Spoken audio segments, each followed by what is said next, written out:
welcome to One Girl in All the World, a Buffy the Vampire Slayer rewatch podcast where we recap each episode in order and discuss. I'm Ashley, Buffy superfan. Kimmy, Buffy newbie. You can find us on all major podcast apps, YouTube and Instagram, with new episodes on Tuesdays.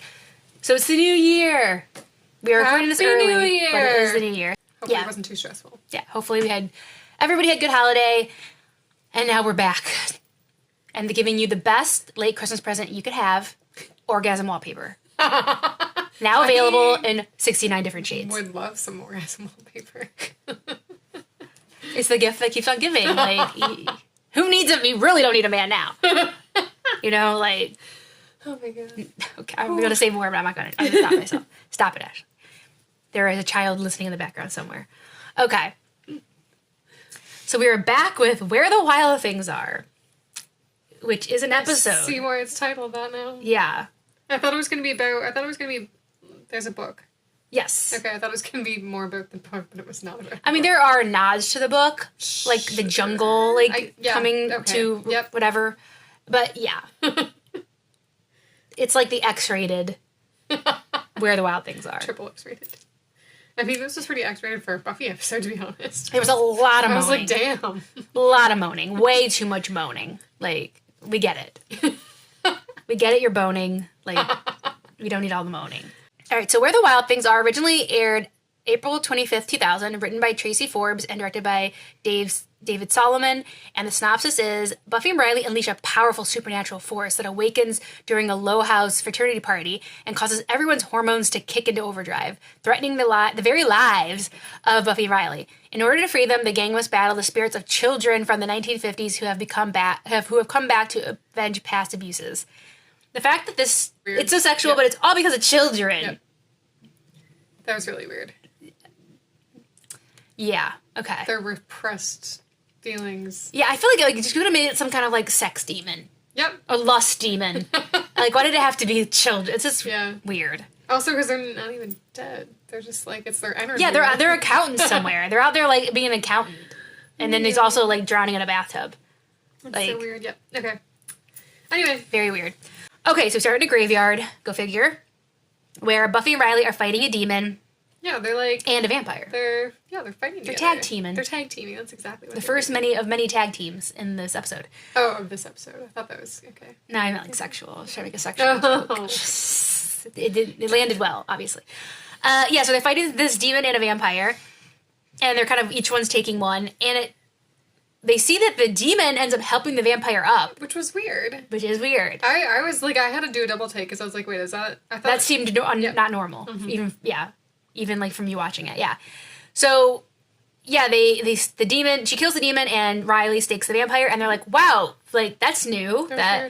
You know, demons, pure demons, well, I won't say pure demons, but demons... Don't usually help vampires? Yeah, because, like, vampires used to be human, so they're kind of, like, diluted evil. So they're not going to help out vampires. So that's definitely something they need to bring up to Giles. You missed a good line, though. Okay. When Buffy gets her crossbow out and they're about to go after them, she says, you get bang and I'll get horny. And she's like, wait, I meant... Yeah, she's setting the tone. This is what she did mean, so... Yeah, she was setting the tone for this whole episode. Yeah. And then, so they're going to go tell Giles, but let's bone first. Yeah. So, They go to, like, have sex. They're like, first thing in the morning, we're going to tell Giles. We're going to tell Giles first thing in the morning. Yeah, and I didn't think this was weird, to be honest with you. I thought this was fine. Yeah, sure. Yeah. So we go to the credits, and then we come back to Low House. Lol. I heard Lol. I think it said Lol. I don't know. It's just Lol. So this was introduced this episode, right? What? Lowell House? No, this is where Riley lives. It looked different. Where the initiative is underneath. Alright, it looked, like, his room looked different to me, I guess. Okay. I don't know. And, like, the bathroom, I don't remember them showing the bathroom. Yeah, that's like a communal bathroom. Yeah, I just don't remember them. Yeah, I don't think we've seen the bathroom before. Anyway. So we're at Lowell House, and him and Buffy are sleeping. Riley wakes up and goes into the bathroom, which, we have not seen the bathroom before. Yep. And it's kind of like this communal bathroom. He hears something.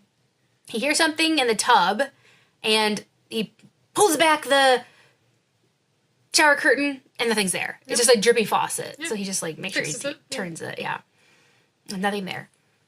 So in the street, we see Xander. It's a new job. I was wrong. What did I say? Some sort of cashier job. Okay. Yeah.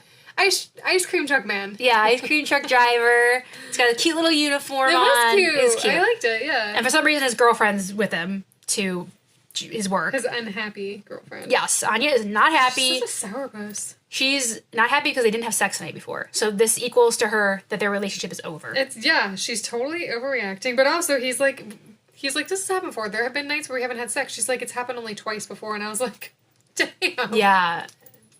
Because they've been together for a little while now. Yeah, I mean, he is a teenage boy, so that's fine. I guess. But she is, I guess, like, ex-vengeance demons have some, stamina. Okay. Yeah. So she's very upset that they didn't have sex, even though it was nothing behind it. And Xander keeps trying to tell her that. And he's like, there's more to relationships than just sex. Wow. He's like, he was being very deep, and he's like, also, like, things take time and work. Like, we can talk this out. Mm-hmm. We can work on this. Like, we don't have to just break up.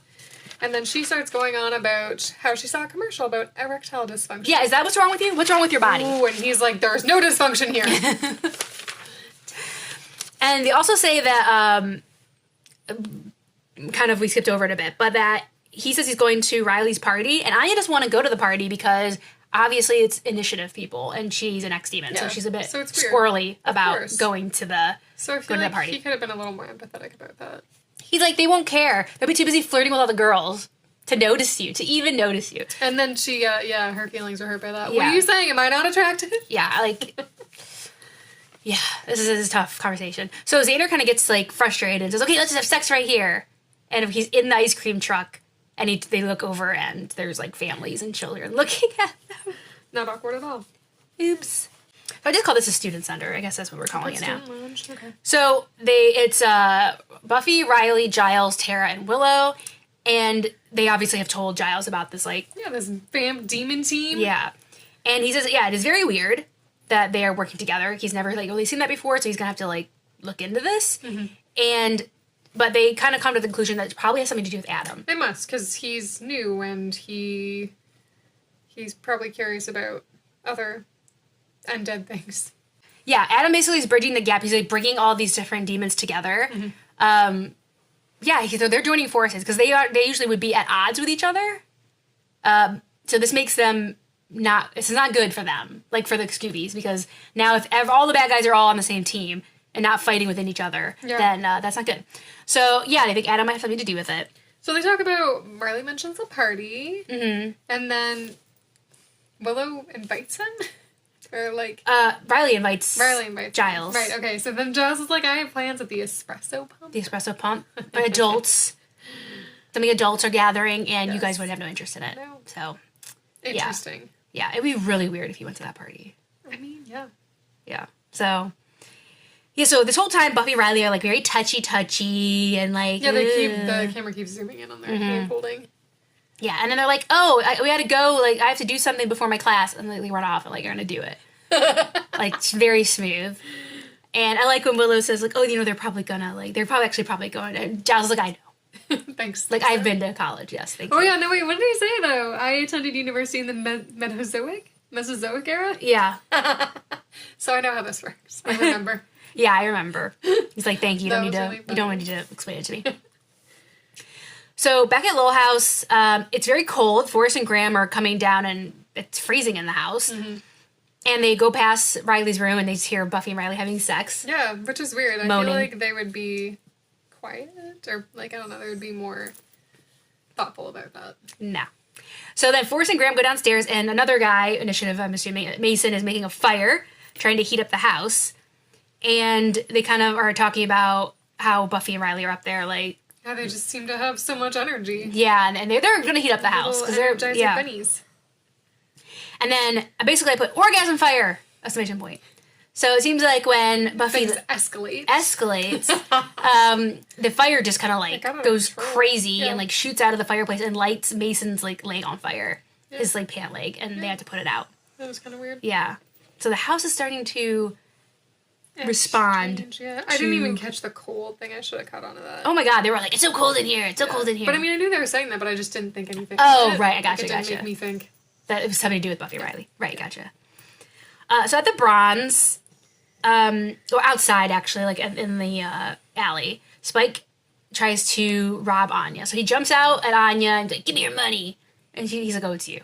And she's like, you know, this isn't going to work. Like, does this actually work for you? And he's like, actually, yeah, it does work. I get to scare humans and they give me money and then I can drink blood and have beer. So, but she's not going to fall for it with him. No, and she mentions that it didn't hurt him to do that, which was interesting. What? To jump out at her? Yeah. Well, because he didn't, like, actually hurt her. Yeah. And she kind of says, you know, I see why you're so friendless. This is, like, what you have to do to, like, live. And he says, well, I don't see Xander around here. Like, he's got better things to do than hang out with you. Like, so he's kind of, like, fighting back. Like, where's Xander at? At the Lowell house, Buffy and Riley, this is during the party. The party's actually started.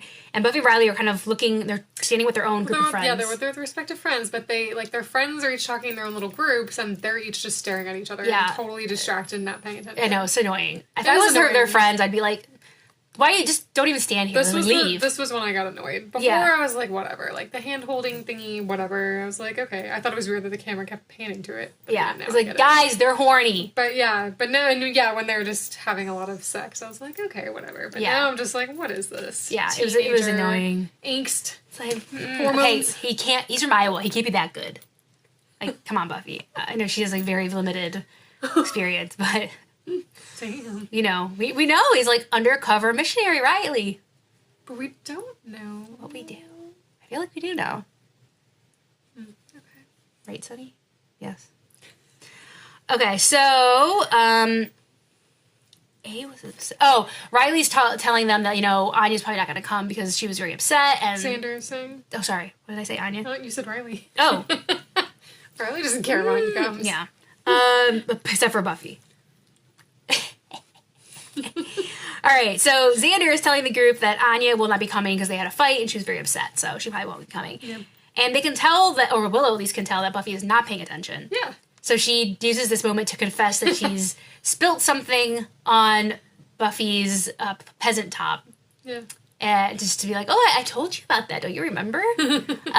But Buffy's like, wait, what about it? So she's like, nothing. No, nothing. So. Nice. Opportunistic. Yes. So at the Bronze, Angel and... No, I put A and messed myself up. Anya and Spike are talking about... At the Bronze, Anya and Spike are moaning over their loss of powers. But also they have this very interesting talk about relationships going stale. Mm-hmm. But how at the beginning it's all like sex and flirting and excitement and like everything's fun and new, and then after a while it's just... It always ends bad. It's boring, and then, what did she say? She used a word. Ends in something. Vengeance?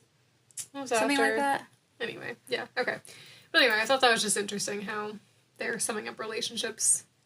Yeah. Like, so resolutely. Yeah, they both are like, yeah, it sucks. Like, it's always going to end badly. They've both been alive for a long time. Anya way longer than Spike. So they've seen that it usually doesn't go well. I mean, well, in all fairness, Spike is just toxic. And Anya is a vengeance demon. So, ex-vengeance demon. She's a bit biased, I would say. They're both biased. Yeah. And then they also talk about how they both miss having their, like, powers. Like, obviously, Spike can't bite anyone anymore or hurt anyone. And then Anya obviously doesn't have her vengeance powers anymore. And they're like, oh, I miss it. I like when Spike says, I wish he would have stopped and smelled the corpses. Yeah, so they're, and, you know, Spike comes up with a plan that they should just end their respective partners. He'll stake Drew, and Anya can eviscerate Xander. They should just do vengeance. They should do vengeance.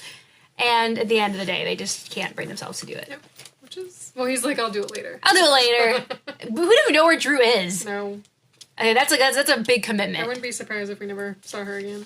So back at the party at Lowell House, a guy and a girl are talking. And did you recognize this guy? I feel like I did, but I was like, at first... one of the cave guys. One of the cavemen. Oh, because I totally did, but I was like, is he an initiative guy? And I'm like, no. I'm like, I don't know who he is. Then. Yeah, he was one of the guys that turned in during Beer Bad. Sure why. Okay, yeah. Cool. So yes. So he's back. Okay. And he's... Oh, God. His whole, like, little speech here is so insufferable. Just talking about French. Oh, and also, by the way, I don't know if anybody else speaks actual French here. The way he pronounced car was incorrect. I feel like that probably was on purpose. Because I feel like... Of course he would say it incorrectly. So it wasn't incorrect. It was just poor... It was a poor accent, anyway. Enunciated not well. I didn't like the way he said I feel like that would be, like, perfect that he did it wrong. Because he thinks he's, like, a little freaking know-it-all. Yeah. He's kind of like, oh, I took, like, French 101.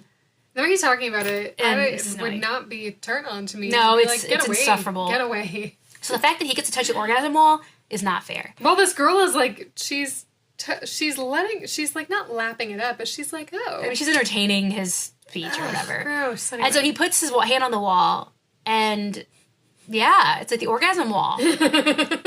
And he's having feelings. He's enjoying it. And she's like, what the hell's wrong with you? Yeah, and so weird. Yes, weird. very weird. And then Xander's talking to a girl, and he starts flirting with her. And Yeah, it's like, he is flirting with her. damn, Xander, come on. You and you're just having a fight. Things aren't even cold. Come on. Yeah. But he's a teenage boy, and like... And he's Xander. Maybe he needed to feel... Desired. Yes, that's the word. Yeah. Desired. Because she does seem, like, interested in him, at least on a, like, very superficial level. Yeah. And he's relatively smooth here, actually. Yeah, I thought he was. I thought he was actually pretty smooth. Because she's like, oh, are you here with anyone? Or who are you here with? And he says, it looks like I'm here with you at the moment. Right, at the moment, yeah. I like the way he said that. Oh, I'm so suave. I mean, it was kind of suave. I mean, for Xander, it was like, yes. He was James Bond suave at this moment. That line would work on me, I'm not For gonna Xander. Yeah. For Xander, it was very good. And yeah, her name is Julie. Yes, which we learn later. So yeah, and then Buffy and Riley run upstairs to do the things again. I like when, okay, first of all, this turtleneck on Forrest, no. I hated it. Didn't even notice that. Wow, okay. I hated it, but I like when Graham says, oh, I can't believe I'm the one that got a D in covert ops. Oh, yeah. That was they, like, great. made up something about going over a science. Yeah, they're like, you can look at an essay for school, because, you know, he's still her teacher assistant, or TA. Yeah, that's not allowed, or it's frowned upon? Probably frowned upon. Yeah, because he could, like, give her preferential treatment for her grade. Also, he's a person of power. I think it's more like the power imbalance, yeah. You're not allowed to do that, yeah. There's enough to go around about this. Are they even having class anymore, though? Because Maggie's dead. We haven't seen them in class in so many episodes. Yeah, Maggie's dead. So, I guess, they have a substitute in to do this. But anyway, so they run off to work on their essay. Their essay about boning. That's what they're working on. And everyone's just like, oh, okay, whatever. And then so that guy, what was his name? Do you know his name? The caveman guy? No, okay. I don't remember his name. So he's trying to get other people to touch the wall. He's sharing the wealth, That's to be nice. fair. That's thoughtful. He's like, just touch this wall, it's mine. Precious. Yeah, precious. Just rubbing it. Yeah, he's like being like, hey, put your hand here, man, check this out. And everybody's like, there's a crowd starting to like form around the orgasm wallpaper. Yeah. And then we see Tara and Willow talking on the stairs, and they're kind of talking about trying to like learn to ride horses, because Tara like learned when she was a kid, and Willow's a bit apprehensive about it being like dangerous. Yeah, she's a fear of ponies. Yeah, fear of ponies. And she puts her hand on Tara's knee, and Tara does not react well. No, I was like super into that, because I was like, oh, okay, here we go. Things are about to happen, finally. And then Tara's like, don't touch me. Whoa. Yeah. This was almost like a reaction as if, like, from someone who'd been abused previously. Like, it was so visceral. I was like, holy crap. And then she's like, that's disgusting. And I was like, wait, what? Because the vibe I was getting before there was like big L vibes going on, and So, anyway, that was confusing to me. Yeah, so she asks her if she's okay, and Tara does seem like kind of confused, but says she's going to go to the bathroom and like leaves. Yeah. So Anya comes in with Spike, brings him to the party, and immediately Spike says, these people like look familiar. Like, I feel like I've seen these guys before. And Anya, being Anya, immediately just says, oh yeah, these are where the initiative guys live. The initiative, like, where they did experiments on you and put your chip in just under the house. Yeah, these are the boys that neutered you. Yeah. And he's like, why did you bring me here? She's like, yeah, whatever, I don't care. I don't care if they find out it's you. I just came here to make Xander jealous. And when then Xander sees them... Yeah, he's not happy about it. No, he starts yelling Hostile 17 all over everybody. Yeah, so he thinks, what have you been doing with him?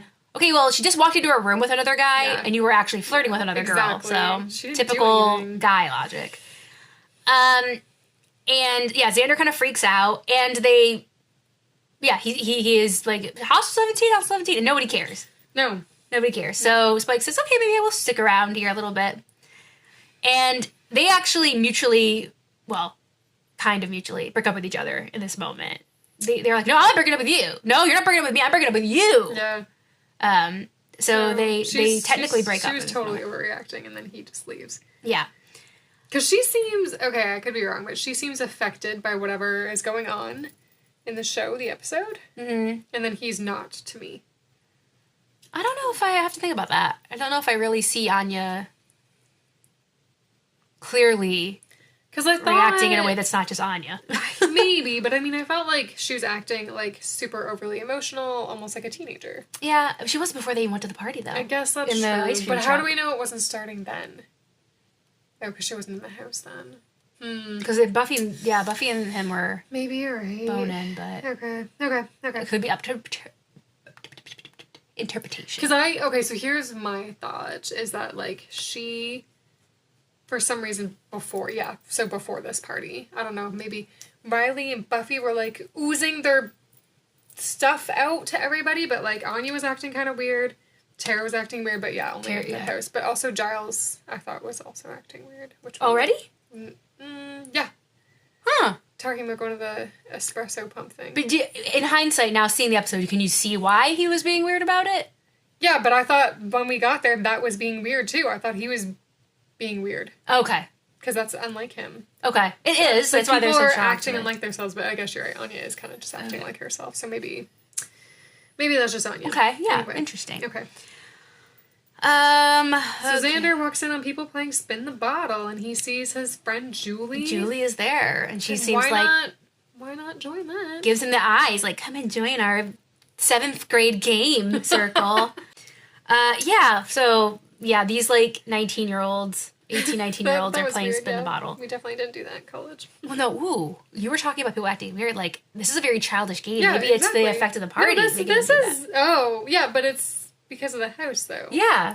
Yeah, of course. I thought it was just stupid kids. No. Like, stupid teenagers. The house is starting to be affected at this point, for sure. Oh, yeah, it is. I just didn't think that them choosing to play Spin the Bottle might have been a part of it. Yes, I did. Ooh, okay. Yeah. When I saw them playing Spin the Bottle, I was like... It just occurred to me. The orgasm ball was the first thing. And then Tara's reaction was weird. And then, Spin the Bottle. So I was like, okay, this is all being weird. Oh my gosh, it never even occurred to me. I thought they were just stupid. I mean, I could be wrong, but I'm pretty sure it was... No, it just occurred to me that it could be a thing. Cool, yeah. Giles does not join Spin the Bottle. Xander walks over and joins the game. Mm-hmm. And then Spike is just sitting by himself with a beer, and there's a guy across from him, obviously an initiative guy. He's like, do I know you from somewhere? Or, like, do I recognize you? No. And Spike says, I get that a lot. Like, don't worry about it. And then back to really a throwaway scene, but maybe they added it for time or something, because it isn't really... A throwaway scene? Yeah. This was important. No, the one with Spike. Oh, okay. Yeah, like, there was no point. Yeah. I probably just maybe 30 seconds. Funny. They needed an extra 30 seconds, and they just, like, threw it in there. Comedic relief. Mm-hmm. Okay, this scene was important. Yes. Xander is spinning the bottle, and it lands on Julie. Score.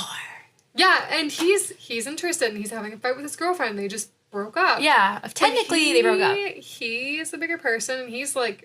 He could totally take advantage of this, but he's like, he feels guilty, and he just kisses her on the cheek. Yeah. That shows a lot of emotional growth, people. Yeah. I gotta give him props for this. I was really proud of him. He does well in this episode. He does. Overall. Yeah. But she totally just jumps him. She pounces on him and is kissing him, going crazy. And he's like, hey, hold on now. That's too much. Trying to get her off of him. Way too much. And then she just jumps off and like comes out. Seems like she comes out of a trance. Yeah. And runs off. So the fan club for the Orgasm Wall grows. There's more and more people. Xander does see that something weird is going on there with the wall. Yeah, he's wandering through the party. Yeah. He sees people at the Orgasm Wall and he's like, what? But he just keeps going. Yeah, he's looking for Julie because she obviously was upset. And then he hears crying. Yeah, from the closet, but it's locked. Yep. And, so she's locked herself in the closet. And then we see in the closet that she's cutting off her hair. Yeah. Saying that she's been bad. Yeah. Or, like, didn't she say something like dirty? Maybe she said dirty, yeah. Or no, I think you're right. She said I was bad. I've been bad or something. Something along those lines, like... Which was really weird to me. Punishing herself by cutting her hair off. Yeah. So Willow goes upstairs to check on Tara into the bathroom. The same bathroom that Riley was. And this is the scariest part of this whole episode for me. That Willow puts a hand towel that was in a frat boy's bathroom to her mouth. Yeah, that was disgusting. How would you... What are you doing? Don't! I don't even think I'd want to pee in there. You are going to grow up... You are going to wake up with a rash on your face tomorrow. Willow, no. Because she, like, washes her face or whatever in the sink. Pat it dry. And, like, pats her, like, face dry with the towel in a frat house's bathroom. That probably hasn't been washed since, like, since it was bought. Like, at the factory when they washed it. Gross. Ew. I thought you were going to talk about the bathtub scene. No. That has nothing on this towel. You're right. I agree. I was like, oh, weird that you were scared by that. Now I get it. That was horrifying. Horrifying. So, but we are interrupted by her liaison with the towel when she hears, like, splashing in the tub. The same tub that Riley had experienced. But yeah, weird. She pulls back the shower curtain and sees a kid, which it looked like an adult. Yeah. At first. Yep. Like, struggling under the water, like they're being held under by an invisible force. Yeah, like ghosts. Yeah, and she reaches in there to, like, help the person, and they disappear. Yeah, it's weird. And then she turns around, and, oh, there he is! Yeah. A dead kid. And he's, like, dead. You can tell he looks like a preteen. Like, yeah, now, at this like point. A teen, maybe? Yeah, like a teenager. Yeah. Not somebody at the party. And, and scares her, because there he is. Yep. And she screams, and this takes us to Riley's room where Buffy and Riley hear this. Well, and Riley's like, is that Willow? And Buffy's like, oh, it doesn't matter. Yeah, she's... And this, and again, this is the part where I'm like, okay, like, she's under the weird now. Under the influence. Because she wouldn't be like that. Mm-hmm. She's under the sexfluence. Yeah, sexfluence, yes. So Willow, Tara, and Xander kind of meet up in the house, like, downstairs. Yeah. And Tara says... she's like, oh, you okay, to Tara? And Tara says, something's wrong, like, in this house, we should leave. And she seems creeped out. Yeah, she's definitely creeped out. Because, she knows all the vibes. She feels all the vibes of places and people. Yeah. Okay, so they're like, yeah, we need to get out of here, and then, or something weird's going on. Then the bottle, like, explodes. Yeah, the bottle just goes, like, crazy and explodes. And it goes in, like, people's eyes and stuff. Yep. Oh! Yeah. That actually was, like, the most painful part of this episode. Like, people were like, grab their eyes as glass has flown into their eyes. Not okay. Oh, my God. And... they're like, yeah, okay, we need to get Buffy because something seriously crazy is going on. So they run up to the door, they're trying to get in, and basically a jungle. Like, roots are climbing. Yeah, it's like Jumanji. Starts growing out like, from under the door. That's a great and, like, starts encapsulating the door. So they're, like, witnessing all these, like, vines and everything start growing out of the wall. And then Tara is wandering around and the house starts shaking. Yeah, there's an like earthquake. There's, like, an earthquake. But I'm guessing it's just restricted to the house. Yeah. And everyone starts, like, screaming and running out of the house. Spike is unfazed. He's just sitting there like, yeah, he's like, oh, this is great. Yeah. But then the, like, chair, like, traps him, like, straps him down. That was creepy. It was weird. And you can see him in reflection behind him, just FYI. Like, oh, I missed that. You can see that white hair in the, like, the reflection behind him. Okay. So Forrest and Graham, they're like, okay, something's going on. Like, obviously something supernatural. We need to, like, get the initiative and everything. And Graham starts spouting out some Bible Yeah, stuff. He's definitely, like, weird. affected. Yeah. But almost like the opposite side, like the lady, like the headmistress or whatever, how she would say something, like, Yep. Who we will meet later. But he's definitely under the influence or whatever. And Forrest grabs him and they go into the elevator. Remember, they're not supposed to use the elevator during an earthquake. Oh, yeah. Or during an emergency. Right. And, like, in Hush. Yeah, definitely an earthquake, any emergency. But remember in Hush, they use the elevator, and they're not supposed to. They're supposed to use the stairs in an emergency. Right. Are there stairs? Well, there was that sign during Hush. There has to be stairs somewhere. Right. Okay. Yeah, so they go into the elevator and go down into the initiative. So Anya's now in the, like, hallway downstairs, kind of like, whoa, like, the shaking stopped, people are running around screaming, and a girl comes running down the hallway, and it runs right through her. And so this was when I was like, poltergeist. Yeah. Runs right through her. Anya's like, whoa, like, someone just ran right through me, like, she's freaked out. Yeah. And Spike breaks free of the chair. The chair. Yeah. And then all of them run out of the front door. Yeah. And they all make it outside. So at the initiative, they basically just gather and they know something going on in the house above and they're just going to try to lock it down. But I feel like we don't ever really see the initiative go forward with this. Like, I feel like that was a weird scene, honestly. Yeah, it was weird. So they're going to, like, lock down the house and everything, but that's, I feel like, unless I, like, didn't pay attention or I just don't remember, I feel like didn't go anywhere. So outside, they're saying that they need to go back in because obviously Buffy and Riley are still stuck. And he's like, no, let's just leave. No, it's fine. Okay, they're like superheroes. Like they'll be fine. But Xander is like immediately like, we're going back in there, like, or I'm going back in there. Yeah, he wants to. And he says like, is anybody with me? And Spike says, I'll go back in with you, even though I don't like any of you. And Buffy's tried to kill me a bunch of times. And like, oh wait, why am I going to help you? And then he leaves. And then he leaves. And he says, he says when he leaves, he says, like, I hope Asian House is open. Because he wants some, like, Chinese food or something. God. Spike. Him and his creature comforts. His, like, human comforts. He loves his human comforts.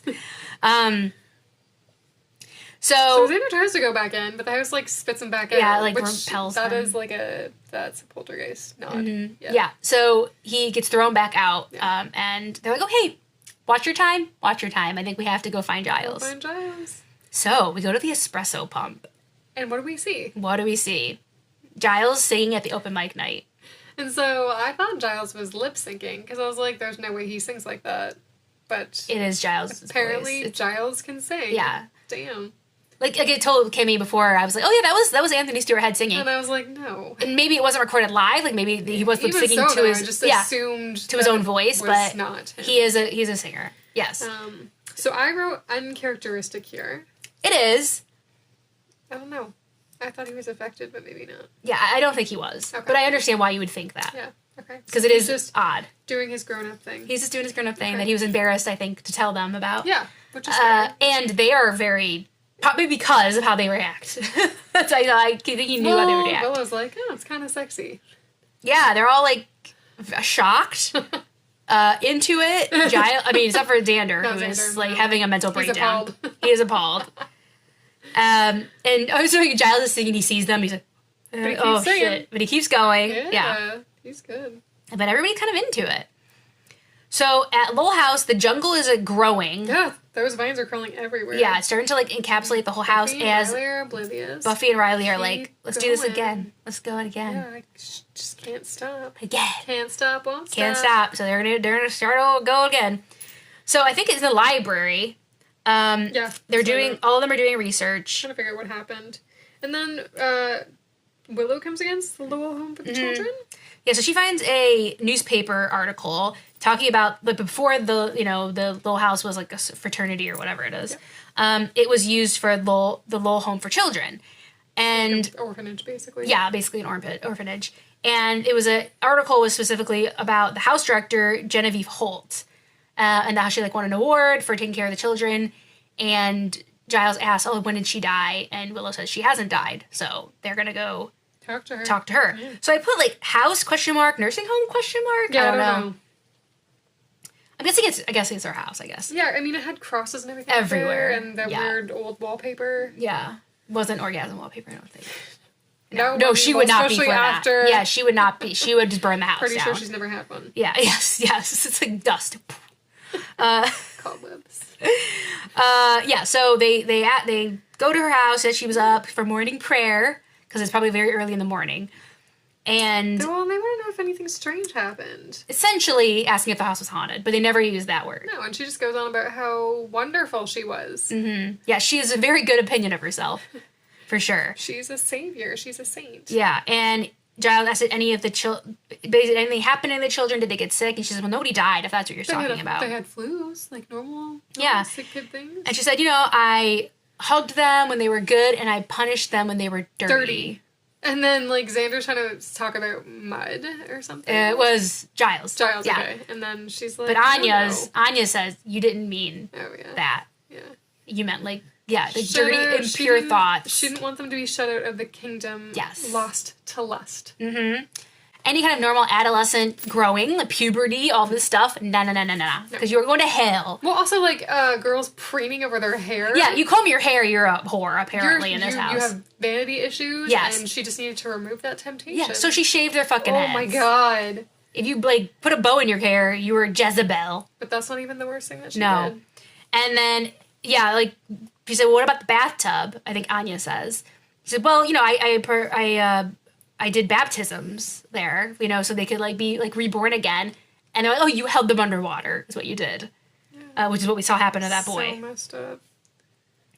And I like when Giles really lets her have it about how like she abused these children and she has like a lot to answer for, and like these children probably became very like traumatized adults because of her. And all this, and then she says, "I can smell the sin on all of you." I like when Xander says, "You know what, lady? Whoever smelt it dealt it." He's like, "Well, you said Giles, but faster." That was great. So they leave, and Giles says, "Okay, it's clear like an apparition. It's not ghosts because these children didn't die." Yeah. But it's like the trauma, well, basically. No. And they're like, it's like a poltergeist. A big, bursting poltergasm. Yeah. Very well put by Xander. Yes. Poltergasm. Yeah. Poltergasm. So it's basically because Buffy and Riley are feeding this like repressed sexual energy, that's why all this like weird sexual stuff's happening and people are in the house. Having weird reactions to things. Mm-hmm. Yeah. And they're saying, so Buffy and Riley are feeding this energy, and then when they're like, what happens when the energy runs out? It's like, they'll die. Yeah. Okay. Die of orgasm. That'll be one finale, I'll tell you. They don't even make it out alive. What a way to go. I mean, hey. There are worse things, I feel like. There are worse ways to go. So they're in, is this Willow? Question mark. No, I don't think so. I don't It's not Terrace. Terrace is like all black. It doesn't look like Buffy It doesn't look like Buffy and Willow's either. Yeah, it's strange. Mark. Yeah, I put dorm. It's a dorm. It's a dorm. But so strange. It doesn't look like Buffy and Willow's. There's like a sink on one side. Like Buffy and Willow don't have a sink. I was wondering if they were trying to make it look like it was somewhere in Lowell House, but they weren't able to get back in. No, right? yeah, they're not in the house. I would think they would try to do something close by, maybe. Yeah, I don't know. It definitely looks like a dorm, but it was weird. I don't know. It was weird. Anyway, so Tara, Willow, and Giles trying to do a spell. are going to do a spell to like basically distract the spirits, so Xander and Anya can get into the house and get Buffy and Riley out. They grab weapons. Yeah, so that is the plan. So Tara, Willow, and Giles start doing the spell, and the spirits show up around them. Yeah, they actually managed to conjure the spirits. So at the little house, Xander and Anya are like waiting outside to see what happens, and then once the spell like is working, the door just like opens up. Yeah, so that's like their sign that it's safe to go in. So they go in, and like the Jumanji like theme is like full blown. So they're trying to like cut through it, like they're trying to go through it, yeah. And then when Xander touches the doorknob where Buffy and Riley are, he like gets like thrown back and like dragged into the bathroom. Yeah. And then Anya is thrown over the balcony. Yeah. Like pretty badly. Like or was this before or after? Like a vine goes through her hand? Yeah. Yeah. Damn, that's gotta hurt. She gets messed up. And then Xander is being drowned in the bathtub, like he's being baptized. Air quotes. He's being baptized, and he actually can see through the water, like the kids, like looking over at him. And while he's drowning, Anya comes to because she did get knocked out from being thrown over the balcony. She tries to run up the stairs. Yeah, she's going up the stairs, and she does manage to get into the bathroom and pulls Xander out of the water and saves him. So they go again, like they start going back in to try to get to the door, and the vines start like attacking them of their own, like they have a mind of their own. And if you look at the one where one like cuts Xander's face, one like grabs Anya and he's like trying to get off of her. If you look on the far left side of the shot, there's somebody's hand like moving it. Oh really? Okay, I was like, oh god, like somebody's like trying to like throw it at Anya. Oh my god, like a crew member. Okay, I totally missed it. Nice. But they're able to like they put their backs into it and force their way through the door. Nice. And then they see Riley and Buffy in there, and Buffy's like, "Xander, don't you knock?" Yeah. And then everything's back to normal. It's broken. Yeah, the spell's broken. And Xander and Anya just turn around. They are battered and bruised. They just turn around and walk away. They're like, I can't handle you guys right now. Can't deal with you. And this next scene is funny. So everything's back to normal. Spell's worn off. So they're in the cafeteria. The Scoobies are in the cafeteria. And they're talking about... And Buffy's talking about how scary it must have been. Yeah. And I'm assuming she's talking about the poltergeist and all this weird stuff that happened. But no, she's talking about Giles singing. See, he was actually singing. Like, that's the top priority conversation. Not the other stuff that happened. Obviously. Yeah. That was great. I love that. Anya and Xander seem to be okay now. Yeah. They seem to put all that behind them, and they're definitely back together. Well, this seems like when you have something happen like that, trauma can bring you together. Mm-hmm. Yeah. I think it just it was like they put their pettiness aside, because that's all it was. They were just squabbling. Yeah, she was being petty. Yeah. And then, Buffy's like, Riley and I shouldn't have been so wrapped up in each other. It's like she had no control over herself at all. Like she was a zombie. They were zombies. Willow's like, oh, that must have been terrible. And Buffy's like, yeah. Buffy and Riley are like, yeah, it was bad. So bad. It was so bad having like 17 orgasms. It was really, really bad. Horrible, awful, and traumatic. Really, really bad. Can't have sex ever again. Really bad, really bad. And that's how it ends. Oh my God. So this episode wasn't so bad. Like, was this the episode you said wasn't that great? Yeah, and I enjoyed talking about it more than I enjoyed watching it. It was funny. Oh, I didn't mind watching it. It was definitely better than the last episode by a lot, I would say. Okay, I think I'd give it a worse rating, actually. Oh, I gave it a way better rating. Okay. I think it's because it was funny. Maybe it wasn't supposed to be funny. I don't know. I'll up it. Okay. Okay, so my favorite quote was when Xander says, so with Riley and Buffy having, acts of nakedness round the clock lately, maybe they set something free, like a big bursting poltergasm. That is the best line, yeah. And my runner-up would have been the line that Spike said about, you should have stopped and smelled the corpses. That was great. And then my favorite scene was Giles singing at the espresso pump. I knew you were going to say that. Yeah, and everyone, mouths hanging open. They're so shocked. Yeah, because it's a shocking scene. I think my favorite line was... I mean, it's just whatever, but you get bang, I'll get horny. Mm-hmm. That's a good one. Funny. Yeah. That was a good one. And especially now that, I know what happens the whole rest of the episode. Yes. That was foreshadowing, people! Oh, yeah. It was. And my favorite scene was also Giles singing. Yeah. Yeah, can't beat that. That was what was great. your steak rating? I upped it just as we were talking. What was it before, can I ask? 3. Okay, so it changed 3 times. At first I gave it a 3.5. And then I put it down to 3.3. And then I upped it to 3.8. Wow. Okay. So, all over the place with this one. Okay. I said, Riley, Buffy sex, no thanks. Don't need to see any more of that. I had enough. That was a lot. For 5 seasons, I've had enough. They don't need to have sex ever again. I'm good with it. And then I said, oh, yay, Giles singing. Those are literally the only 2 notes I wrote down. Okay. I gave it a 4. It was funny and it was just different. I love the poltergeist nods. That was a favorite movie of mine when I was growing up. I liked that. They did a few little nods to poltergeist. So I thought that was cool. I wanted to give Xander props in this episode. True. All over really great. He handled everything with Anya really well, even though she was being a lot. And how he just... with her. Even outside of Anya, he just I'm getting my friend out of there. Yep. And he was just a full, he was not being cowardly at all this episode. He's being very brave. Yeah, he was great. So I just wanted to give him props for so much emotional growth. And yeah, I guess, I also don't need to see Buffy and Riley having sex again. So Giles singing was great. I'm curious to see what happens with Tara and Willow. Mm-hmm. So, I was curious about that, because, I feel I thought at one point, but then I don't think it was true, that some of the way they were being affected was from feelings they already had. They were just being augmented. So, Buffy and Riley having so much crazy sex, because they're already feeling that, and it was just, exponentially, So I was wondering if when Willow put her hand on Tara's knee, if that was something.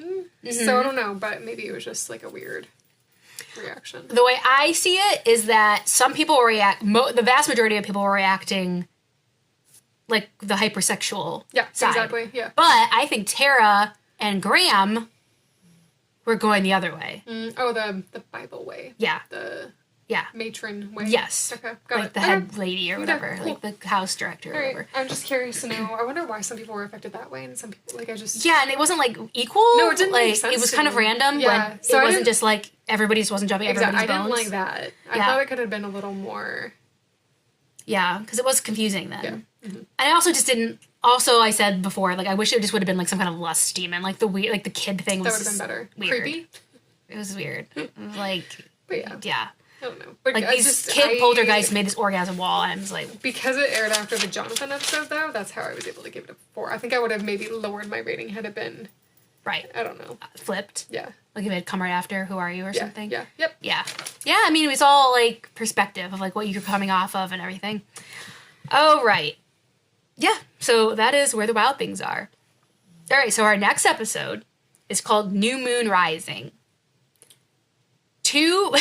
Your face.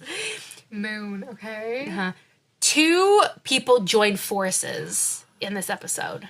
Who are they? Okay, can I make 2 guesses? Yeah. Okay, so my first guess is going to have to be Oz because it's about a moon, new moon rising. Okay. Oz and, I don't know who. Oz and somebody. And then my other one would be Spike and Buffy. Okay. Oz and question mark. I don't know. Okay, we'll take it. Okay. All right. We'll see. All right, we will see. We will see. I haven't had a correct answer in a while, so. I know. I mean, I'll give you 2 hard ones. I don't know. I mean, I just don't think. It's just, Yeah, no. It's okay. All right. So that wraps up episode 18, Where the Wild Things Are. Again, you can find us on all major podcast apps and YouTube and Instagram at One Girl All the World Pod. You can also email us at onegirlpod@gmail.com. Thanks for joining us, and next week we'll be back with season 4, episode 19, New Moon Rising. Play you real soon. Bye. Bye.